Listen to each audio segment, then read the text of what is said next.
Good morning.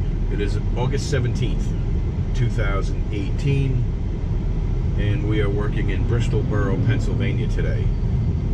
We have a client that has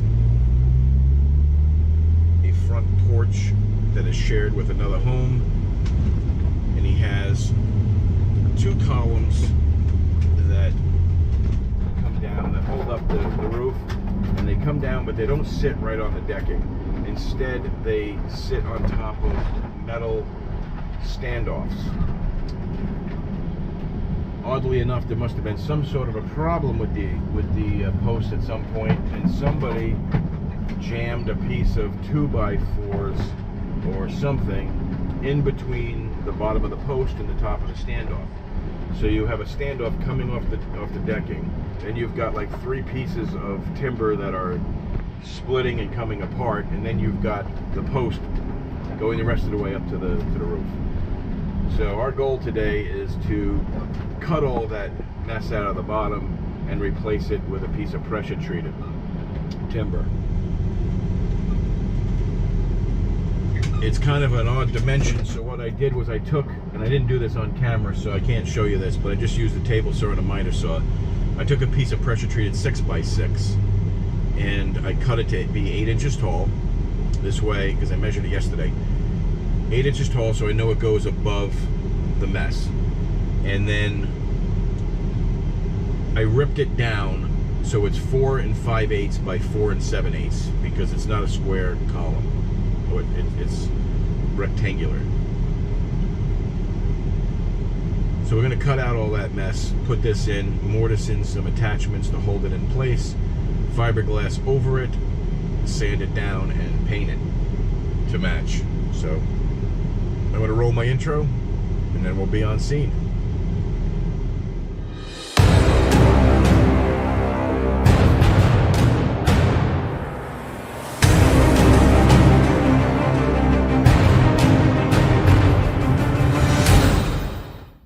Okay, we're at the job site here, and as you can see, this post does not go all the way to the floor.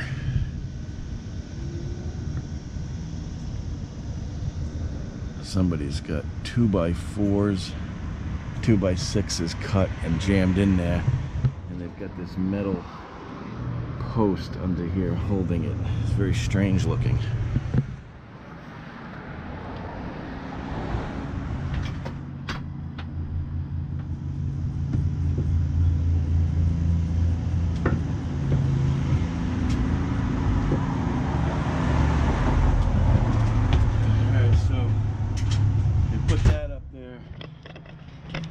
Got a scissor jack down here, and I boxed it off to hold a 4x4 so it don't slip off. We're going to put a 4x4 up in there and just put some pressure on it, just so this doesn't collapse when we take the pressure off the bottom of that.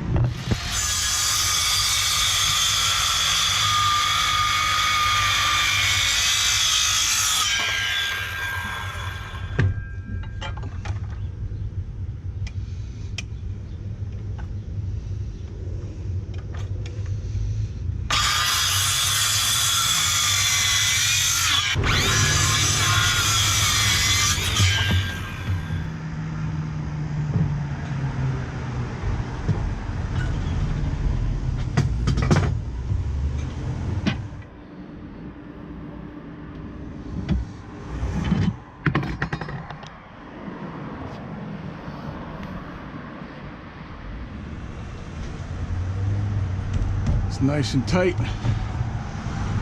It's just taking the tension off. This is a replacement that we're going to stick in here. 4 7/8 by 4. 4 5/8 by 4 7/8. So as you see, if you look at it this way, you can see it's too long. It sticks out beyond that. We turn it this way, and it fits perfectly. Okay. So what we're going to do is we're going to sit this where it needs to go, like that, and we're going to make a line on here, because that's where we have to cut this out. All this is loose now. You see there's nothing, the jack is holding it up, so all this has got to come out of here. This isn't even attached to anything. Look at it. Look how loose that is down in there. Jesus. So we're going to cut this out now, and we're going to have to use a Sawzall on that. So let's see how level that is. It's a pretty level line. That's good.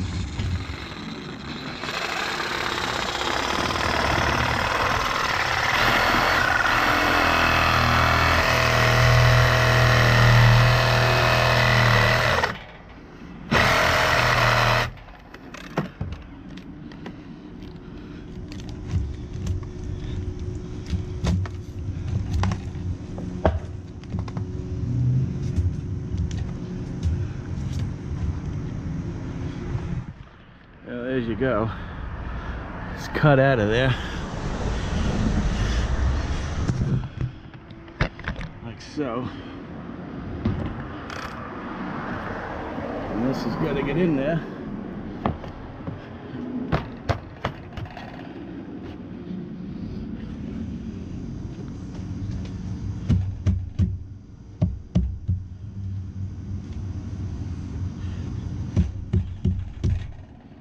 Alright, so now what we're going to do is we're going to connect the two together, and we're going to use a mortise to do that.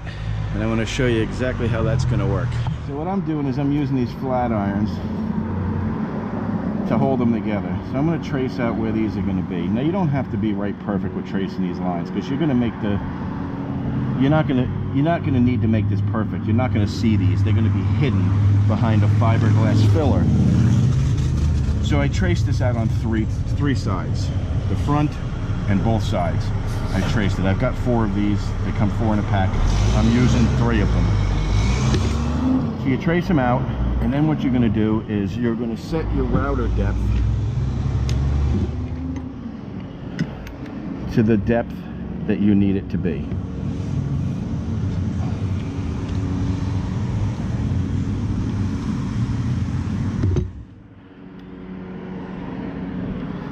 Sit this on here and adjust your router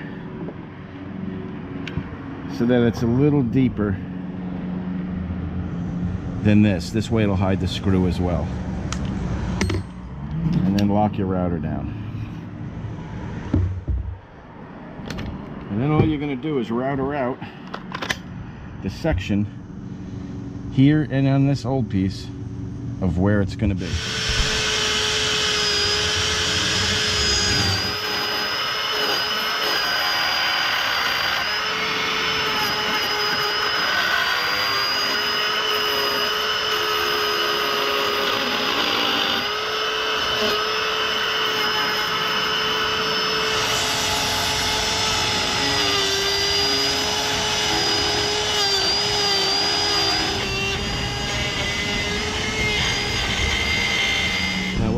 Show you here is, you see how crazy this is where I routed this out. I wanted to show you it doesn't matter how bad it looks, because we're going to fix that. You just want to make sure that these holes through this metal bracket don't fall on the seam. You want 2 in the bottom and 2 in the top. You're going to put it in the top one first, like so.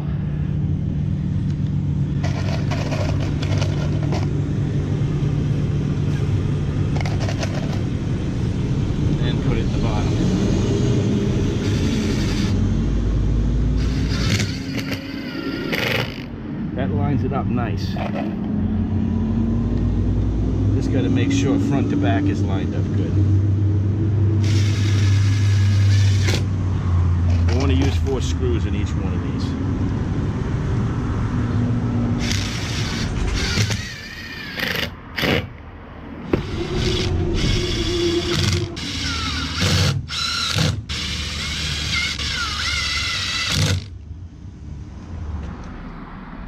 So my friend Scott bought me a leaf blower for my birthday, a cordless leaf blower, and I can't even tell you how many times I've used this on the job site, and I don't do landscaping. This thing is the bomb for cleaning up. Check this out.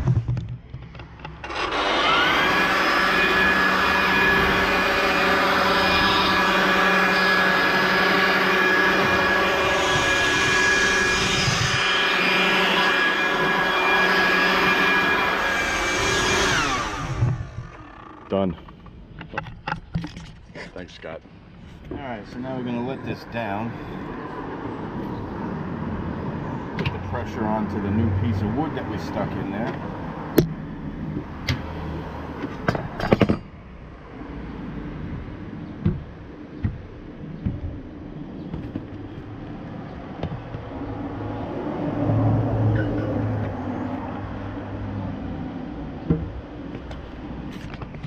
And now we have full pressure from the roof onto the new piece. Nice and solid. Alright, so one of the first things you want to do when you're messing with fiberglass filler, which by the way you can buy at your local auto parts store, it's used on vehicles, goes by a trade name of Bondo. There are other brands out there. You can go into one of the box stores and buy Minwax wood filler, but you'll pay 3 times the amount for this stuff. I bought it to test it last year and it's really the same thing. So don't buy it just because it says wood filler on it. Go to the auto parts store and buy Bondo brand. This is Bondo Hair, has fiberglass in it. This is Bondo Gold, which is what I like to use. It sands a lot easier,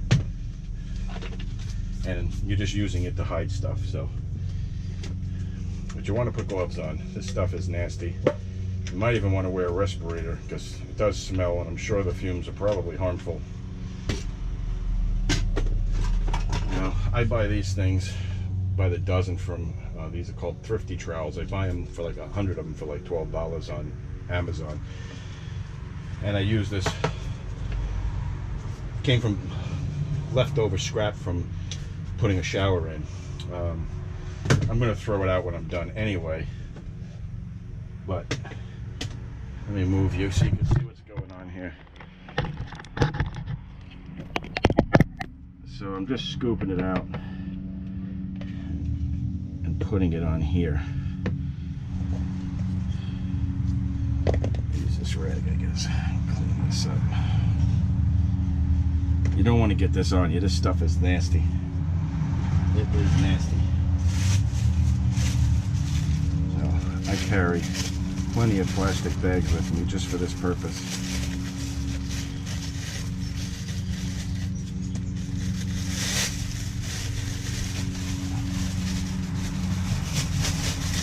There we go.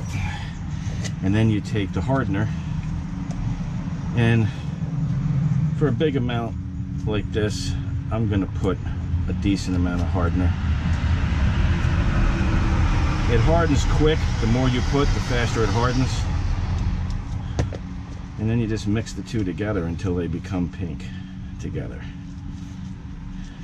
And like I said, the more hardener you mix, the faster it's going to harden on you. So you don't have a whole lot of working time in the summertime when it's hot out and you mix a lot of hardener.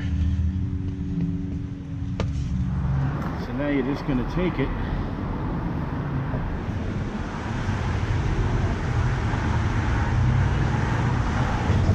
and fill your holes.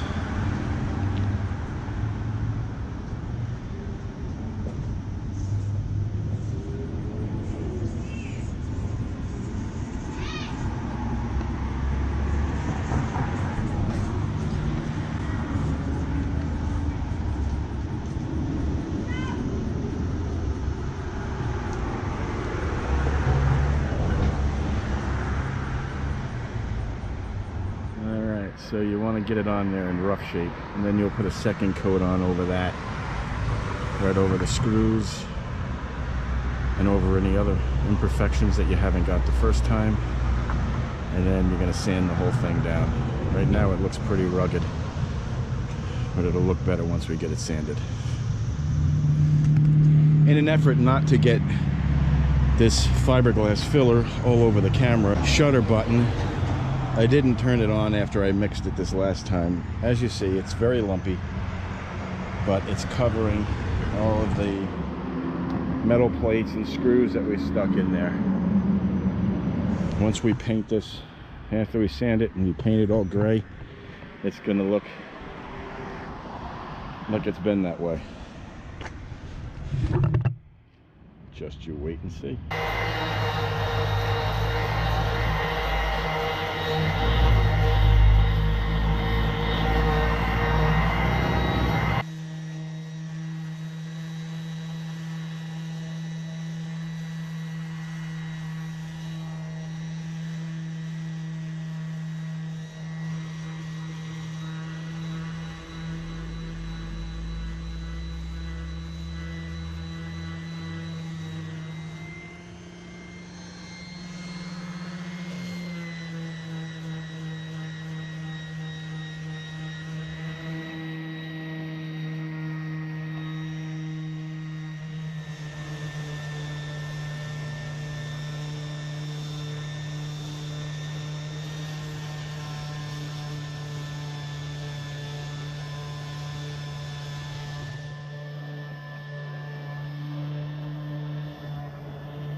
So we're going to use high gloss all surface enamel from Sherwin-Williams on here. This is the peppercorn color. Going to show you in case you want to use it.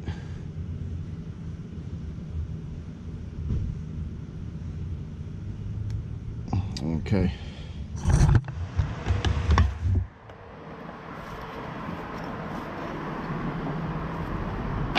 Because this is enamel, I'd like to throw the brushes out afterwards. I use chip brushes.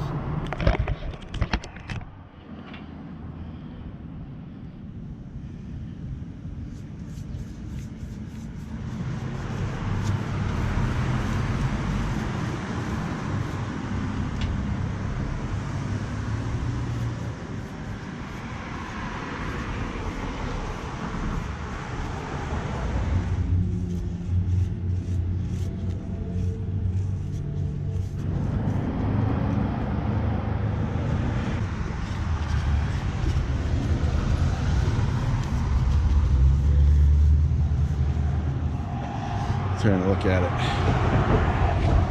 You don't notice it at all. But we do need more paint. We need a second coat. We're going to let that dry and then we're going to put a second coat on. Then we'll clean up and get out of here. I apologize. I thought the camera was recording when I put the bead of caulking around. You can see I caulked all around the edge of it. We're going to just take our finger and smear it.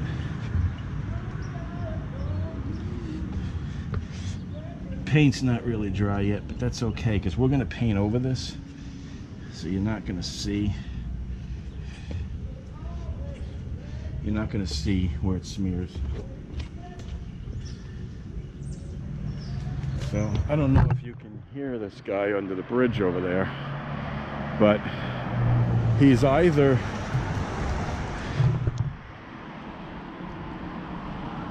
on drugs or he thinks he's a very good singer. He's definitely not the latter of the two. But I don't know if this camera's going to pick him up or not. I'm going to set this on the hood and see if you can hear him.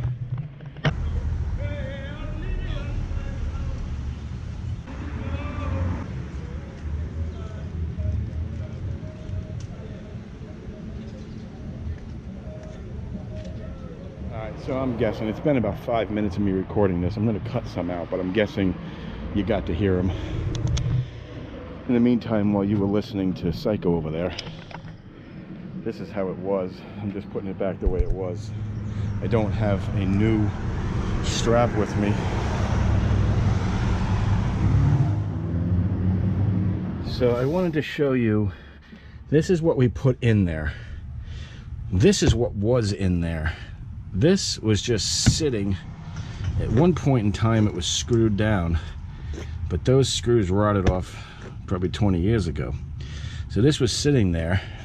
Somebody built this out of 2x6 and made this hole in the middle of it so that this would sit on top of that like that, and then this is what the post was sitting on. It's kind of asinine. They were trying to lengthen the post because I'm sure the post was from a different porch, and they were needed to add on to it to make it work here. Either that or somebody replaced this deck and made it too low, but I don't think that was the case. So the right way is to really take the post down and notch it and notch this so that they fit inside of each other, and then plane them smooth, sand them and paint them, and then put them back in. But he didn't want to pay for that. He wanted the quickest repair possible that would hold his porch post up and look halfway decent. So this is what it looks like now. We still have some painting to do to get paint over that caulking when it dries, but this is what it looks like now, as you can see. And this is kind of what it looked like before. It's really kind of crazy that this metal post is fitting up into a hole inside of here.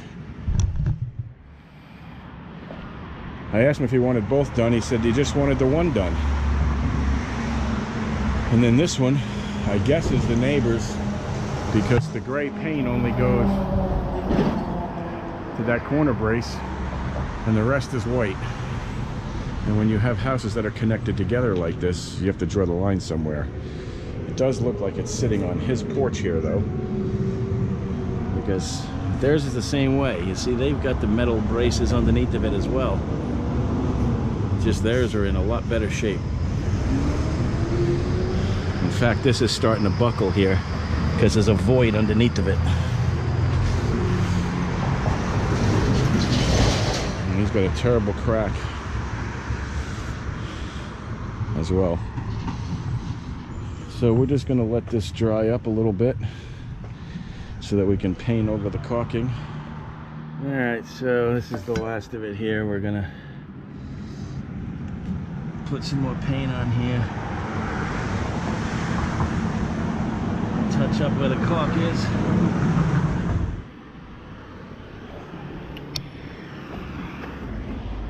I'm not going to bother on these sides because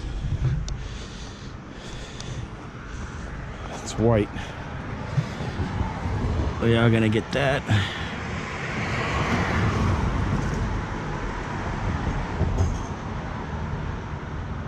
I know this is probably a stupid tip, but I'm going to give it to you anyway because a lot of people may not know it. When you're closing a can of paint, you can wipe off the little lip. But when you put the lid on,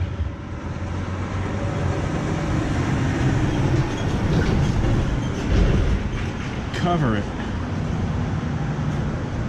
Completely cover the lid. See how it's completely covered on all sides? This way, when you hammer it shut, nothing splashes.